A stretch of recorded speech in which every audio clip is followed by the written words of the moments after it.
Hello ninth class students. हमारा first chapter चल रहा था हमारे आसपास के पदार्थ, जिसमें हमने पदार्थ की अवस्थाओं के बारे में चर्चा की थी कि पदार्थ की मुख्य 3 अवस्थाएं आपको बताई गई थी, ठोस अवस्था, द्रव अवस्था और गैसीय अवस्था।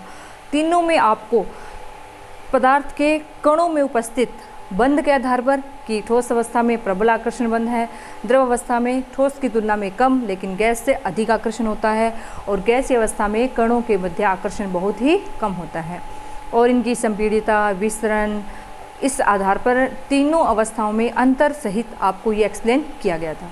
आज हम बात करते हैं कि पदार्थ पर या पदार्थ की अवस्थाओं पर तापमान का क्या प्रभाव पड़ता है।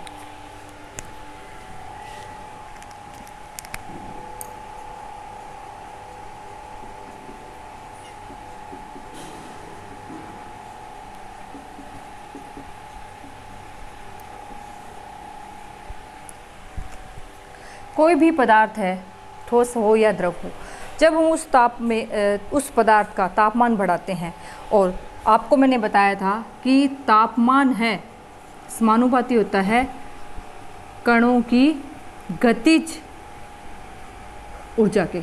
तो तापमान बढ़ाने से ठोस पदार्थ है उसके जो कण हैं उनमें आपस में क्या होगी, उनकी गतिज ऊर्जा बढ़ेगी। गतिज ऊर्जा बढ़ेगी तो उन कणों के मध्य जो आकर्षण बल है वो क्या होगा, धीरे धीरे कमज़ोर होगा, और कण हैं उनकी गति बढ़ जाएगी और वो स्वतंत्र रूप से गति करने के लिए स्वतंत्र हो जाते हैं। तो इसी आधार पर हम देखते हैं, एक पहली टर्म देखते हैं गलनांक। गलनांक से अभिप्राय क्या है कि वह निश्चित ताप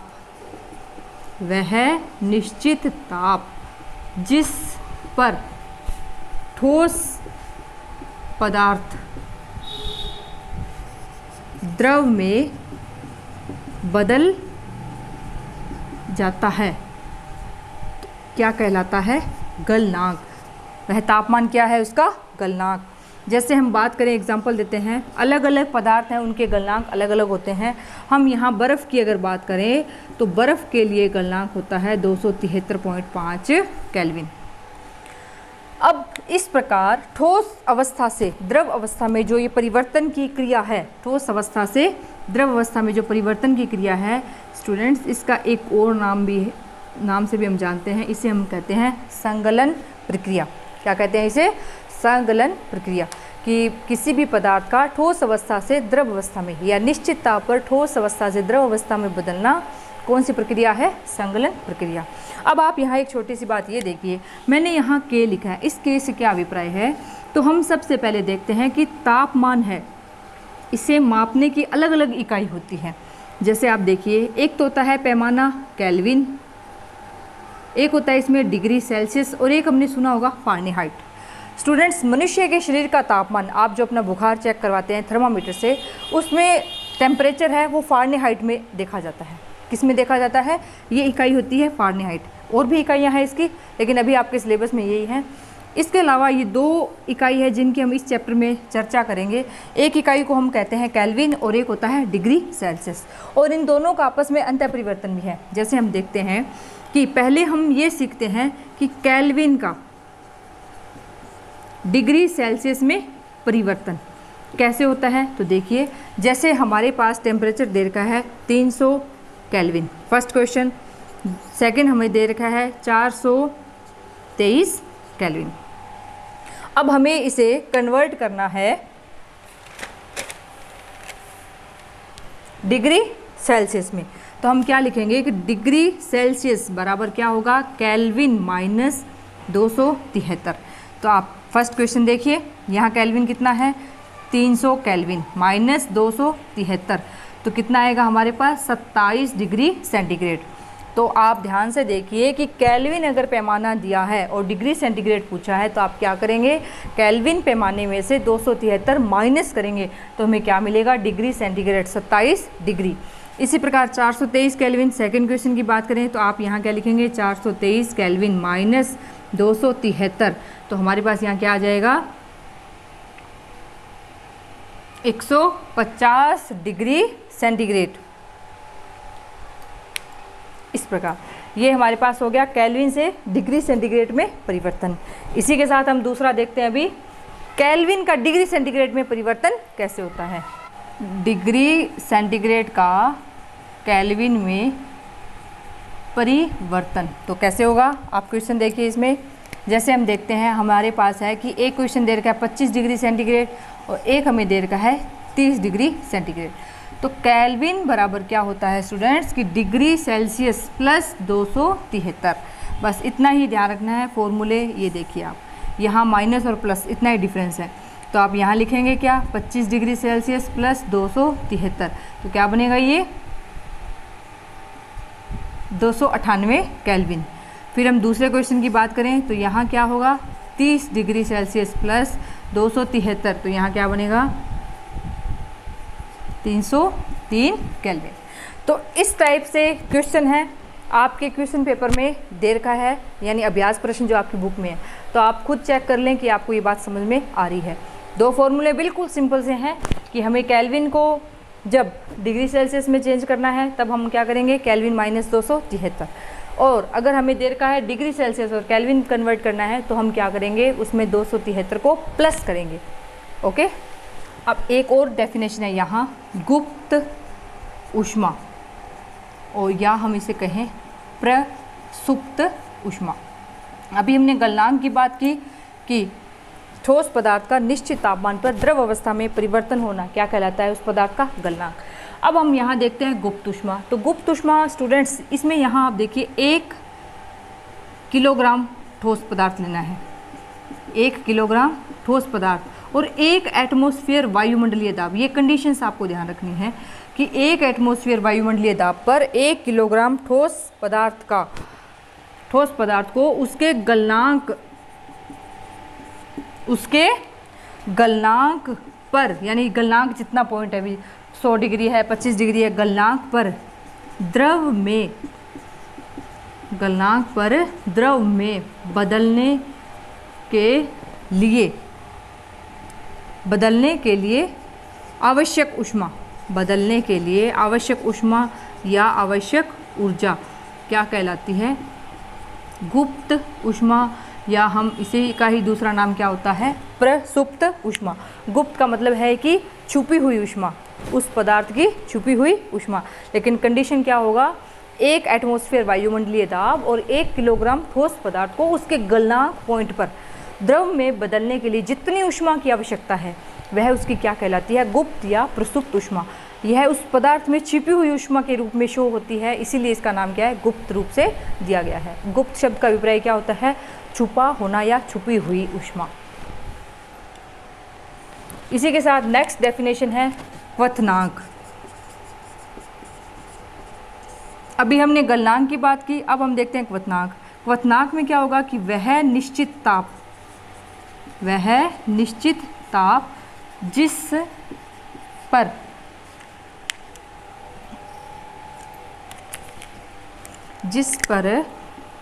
द्रव पदार्थ वाष्प अवस्था में बदलता है या उबलता है, उबलना स्टार्ट हो जाता है, द्रव उबलता है, क्या कहलाता है? क्वथनांक। बात करें हम जल की, तो जल के लिए क्वथनांक होता है 100 डिग्री सेल्सियस। कितना होता है? 100 डिग्री सेल्सियस। अब इसका आपको केल्विन में कन्वर्जन पूछा जाए तो आप क्या बताएंगे स्टूडेंट्स? यहाँ 100 डिग्री सेल्सियस प्लस 273 तो कितना आ जाएगा? 373 केल्विन। कितना होता है? 373 केल्विन। तो अब तक हमने क्या सीखा कि ठोस अवस्था से द्रव अवस्था में आना क्या कहलाता है? गलनांक। जबकि द्रव से गैस या उबलना या वाष्प अवस्था में आना क्या कहलाता है? यहाँ क्वथनांक। अब एक और स्टेट होती है स्टूडेंट्स जिसमें ठोस पदार्थ सीधे ही गैस अवस्था में आ जाता है बिना द्रव में आए। एक ऐसी प्रक्रिया जिसमें ठोस अवस्था सीधे ही गैस में परिवर्तित होती है वह क्या कहलाता है? ऊर्ध्वपातन। क्या कहलाती है ये प्रोसेस? ऊर्ध्वपातन, जिसमें ठोस पदार्थ बिना द्रव में बदले ही सीधे ही गैस में बदल जाता है। इसके लिए हम एग्जाम्पल की बात करें तो हम यहाँ देखते हैं कपूर, नाम सुना है सभी ने। फॉर्मूला होता है इसका रासायनिक NH4Cl और इसका नाम क्या बनेगा, रासायनिक नाम अमोनियम क्लोराइड। या हम बात करें नेफ्थलीन, ये दो ऐसे पदार्थ हैं, आपने भी देखी होंगी। कपूर है, आप इन्हें पूजन सामग्री में इस्तेमाल करते हैं। जब आप इसे जलाने से पहले ये ठोस अवस्था होती है, लेकिन जैसे ही आप जलाते हैं तो इससे देखते हैं कि काला धुआं ही निकलता दिखाई देता है। इसका मतलब ये द्रव अवस्था में आए बिना सीधे ही किस में बदल गया, गैस अवस्था में। और ये प्रक्रिया या ये प्रोसेस क्या कहलाती है, ऊर्ध्वपातन। या हम बात करें नेफ्थलीन की गोलियाँ, नेफ्थलीन बॉल्स, जो हम क्या है हमारे जो कपड़ों में या कहीं अलमारी में आपने देखा होगा वाइट बॉल्स होती है जिन्हें आप रखते हैं और रखते हैं, बहुत बड़ी बॉल होती है, लेकिन कुछ समय बाद 4 महीने 6 महीने बाद आप चेक करते हैं तो वो वहाँ से गायब हो जाती है। और कभी भी किसी भी कपड़े के ऐसा नहीं है कि वो नेफ्थलीन बॉल्स है वो लगी हुई हमें मिलती है कि ऐसा हमारे कपड़े ख़राब हो गए, ऐसा कभी नहीं होता। इसका मतलब ये नेफ्थलीन बॉल्स हैं, इनमें भी कौन सी प्रक्रिया होती है, ऊर्ध्वपातन होती है कि ये ठोस अवस्था से किस में कन्वर्ट होती है, सीधे गैस अवस्था में, बिना द्रव अवस्था में आए। तो परिभाषा आप क्या लिखेंगे कि ऐसा ठोस पदार्थ जो बिना द्रव अवस्था में बदले सीधे ही किस में बदलता है, गैसीय अवस्था में, क्या कहलाती है ये प्रक्रिया, ऊर्ध्वपातन। नेक्स्ट हमारी डेफिनेशन है, टॉपिक है वाष्पीकरण। वाष्पीकरण, वाष्पीकरण की बात करें तो यह एक क्या होती है, सतही या सरफेस की एक घटना होती है जिसमें अगर खुले बर्तन में द्रव है रखा है तो ये धीरे धीरे कुछ समय में क्या है, ये वाष्पीकरण होना शुरू हो जाता है। यानी इसके जो ऊपर के कण हैं उनकी क्या है, गति बढ़ जाती है और उनमें आकर्षण कम होने के कारण ये उस सतह को छोड़कर वातावरण में या वायुमंडल में धीरे धीरे चले जाते हैं। तो यह घटना क्या कहलाती है, वाष्पीकरण। परिभाषा आप किस प्रकार समझेंगे कि द्रवों में जो सतह के कण हैं उनमें आकर्षण कम और गतिज ऊर्जा अधिक होने के कारण ये अपनी सतह छोड़कर वहाँ से बाहर निकल जाते हैं। हम कह सकते हैं कि क्वथनांक से कम तापमान पर द्रव का वाष्प में परिवर्तित होना क्या कहलाता है, वाष्पीकरण। यह कैसी घटना होती है, एक सतही घटना होती है। इसके हम एग्जाम्पल देखते हैं। जैसे हम बात करते हैं कि हम गीले कपड़े सुखाते हैं, गीले कपड़ों को सुखाना, कैसे सुखाते हैं, इन्हें फैलाकर सुखाते हैं तो ये कपड़े क्या है, जल्दी सूखते हैं। क्यों सूखते हैं, इनसे वाष्पीकरण की क्रिया के कारण इनका जल है वो इजीली बाहर निकल जाता है। सेकंड, आपने नोटिस किया होगा कि कम आर्द्रता का मीन क्या है कि नमी अगर कम हो तो हमारे जो कपड़े हैं वो जल्दी सूख जाते हैं। कम नमी होगी तो वाष्पीकरण यानी उस गिले कपड़ों के कण हैं वो वातावरण के साथ जल्दी संपर्क में आकर हमारे कपड़े जल्दी सूख जाते हैं। और तीसरा क्या है, तापमान बढ़ाने से कणों की गतिज ऊर्जा बढ़ेगी, इसी कारण वाष्पीकरण भी क्या होगा, जल्दी या तीव्र गति से होता है। कि वायु की अगर गति अधिक होगी, वायु की गति भी क्या होती है, वाष्पीकरण के समानुपाती होती है। यानी वायु की गति अधिक होगी तो वाष्पीकरण की क्रिया भी अधिक होगी। ये क्या है, 4 फैक्टर या कारक हैं जो वाष्पीकरण को प्रभावित करते हैं। अब इस वाष्पीकरण की घटना के कारण एक तो क्या होती है, शीतलता आती है। इसका आप कैसे महसूस करते हैं, हम देखते हैं स्टूडेंट्स की गर्मियों के मौसम में या हम अभी इसी सीज़न की बात करें तो हम देखते हैं कि हम सूती कपड़े और हल्के रंग के कपड़े पहनना पसंद करते हैं। तो सूती कपड़े हैं उनसे क्या लॉजिक है कि गर्मियों के दिनों में हमारी जो बॉडी की जो क्रियाएं हैं या शारीरिक क्रियाओं के कारण जो पसीना आता है वो उन सूती कपड़ों के संपर्क में आने के कारण और वातावरण की गर्म हवा के या वातावरण के संपर्क में आने के कारण क्या है, हमारे शरीर को शीतलता या ठंडक प्रदान करता है। इसी तरह से हम देखते हैं जैसे कि फ्रिज से आप बहुत ठंडा पानी निकालते हैं और गिलास में आपने डाला है, कुछ 1-2 मिनट बाद आप देखते हैं कि पानी तो गिलास के अंदर था लेकिन गिलास या जो पानी की बोतल अगर आप बाहर निकाल कर देखते हैं तो बाहर आपको पानी दिखाई देता है। उसका क्या कारण होता है, पानी बाहर आ गया गिलास में से लीकेज हो गई, बिल्कुल नहीं। इसका क्या कारण है कि जब आपने फ्रिज से पानी निकाला उस पानी की बहुत अधिक ठंडक है और उस गिलास के चारों ओर जितने भी वातावरण में कण थे वो क्या है, उस ठंडक के कारण, उस ऊष्मा के कारण वो कण भी क्या हो गए, धीरे धीरे संघनित हो गए, यानी जो वाष्प के कण जो आपको पहले दिखाई नहीं दे रहे थे, वाष्प के कण क्या हो गए हैं, संघनित हो गए हैं और उस गिलास के चारों ओर आपको दिखाई देते हैं। तो ये भी आप प्रैक्टिकल करके देख सकते हैं। आपने देखा होगा घरों में आपकी मम्मी के पास या घर में कि नेल पेंट लगाई जाती है, फिर उसे उतारने के लिए रिमूवर बोलते हैं, देखा है। उस रिमूवर में क्या होता है स्टूडेंट्स, केमिकल होता है एक एसीटोन। क्या होता है, एसीटोन। ये आगे की साइंस की क्लास में जब आप जाएंगे 11वीं 12वीं में तो इसका रासायनिक सूत्र भी आपको सिखाएंगे। तो ये एसीटोन है, जब अगर ये हमारी हथेली पर गिरता है तो हथेली को ठंडक मिलती है।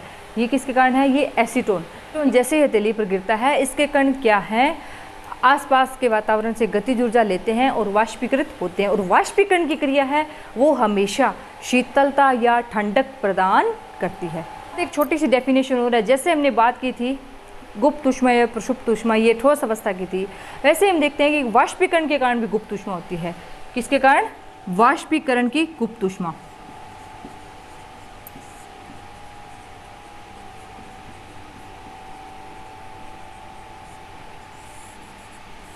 इसमें अगर हम बात करें तो 1 किलोग्राम द्रव लेना होगा 1 एटमॉस्फेयर वायुमंडलीय दाब पर। इस द्रव की बात हो रही है तो उसके क्वथनांक तक, उसके क्वथनांक पर उसे गैसीय अवस्था में बदलने के लिए जितनी ऊर्जा की आवश्यकता है क्या कहलाती है, वाष्पीकरण की गुप्त ऊष्मा। और वो वहाँ किसकी बात कर रहे थे हम, ठोस अवस्था की गुप्त ऊष्मा। तो दोनों में क्या ध्यान रखना है हमें कि 1 किलोग्राम अगर ठोस अवस्था की बात है तो ठोस पदार्थ, वाष्पीकरण की बात हो रही है तो द्रव पदार्थ।